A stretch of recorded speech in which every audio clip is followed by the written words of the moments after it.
প্রেমিকরে জিজ্ঞেস করে দেখেন, জিজ্ঞেস করে তুই দরবারে আসস কেন, তুই কি পাস? তুই কুদরতে খোদার কাছে যাস কেন, তুই পাস কি? কয় আমার কিছু পাওয়া লাগবো না, আমার যতদিন বাচ্চা আছে আমি এমনি যাম। কি সত্য না মিথ্যা? হ্যাঁ, বাবা দেওয়ানবাগীর কাছে যখন আশেকে রাসূলরা আসছে, জিজ্ঞেস করছে তুই কি চাস? কয় কিছু চাই না। কয় কি পাবি? কয় পাইলে পামু, না পাইলে নাই। আমি দেওয়ানবাগীরে ছাড়মু না। কি বলেন, সত্য না মিথ্যা? সত্য না মিথ্যা? বাবা দেওয়ানবাগীর উপরে যত টর্চার হইছে, দেওয়ানবাগীর একার উপরে হইছে?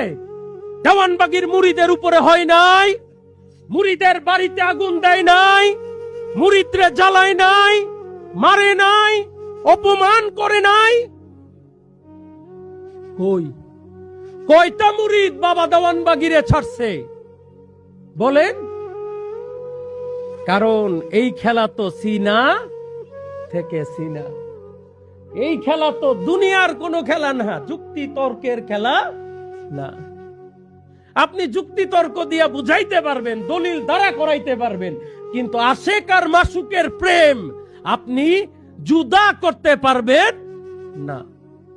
আমি এমন আশেকে রাসূল চিনি, এই তরিকায় আছে, দেওয়ানবাগী করার কারণে 4 হাত পা বেঁধে সিগারেটের আগুন দিয়ে তার সারা দেহ পুড়ছে একটু একটু করে। দেওয়ানবাগী ছাড়, দেওয়ানবাগী ছাড়। সে তরিকাতে আছে এখনো 20 বছরের উপরে, দেওয়ানবাগীর সে ছাড়ে নাই। ওই পুরাইছে, তাও গেছে 15 বছর। পুরানের পরে এখনো 15 বছর যাবত উনি তরিকাতে আসে।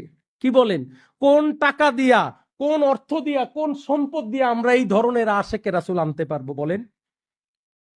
বাবা দেওয়ানবাগী বলতো, মনে আছে, যে আমি আপনাদেরকে মদিনার আশেকে রাসূলের মতো আশেক বানাবো। মনে আছে আপনাদের কথা? দেখেন তার প্রমাণ। এই এশ যার মধ্যে হয় সে পাপ করতে পারে না। ঘরোয়া মিলাদ দরকার কেন? বাড়ি বাড়ি রহমতের জন্য কিছু অনুষ্ঠান দরকার।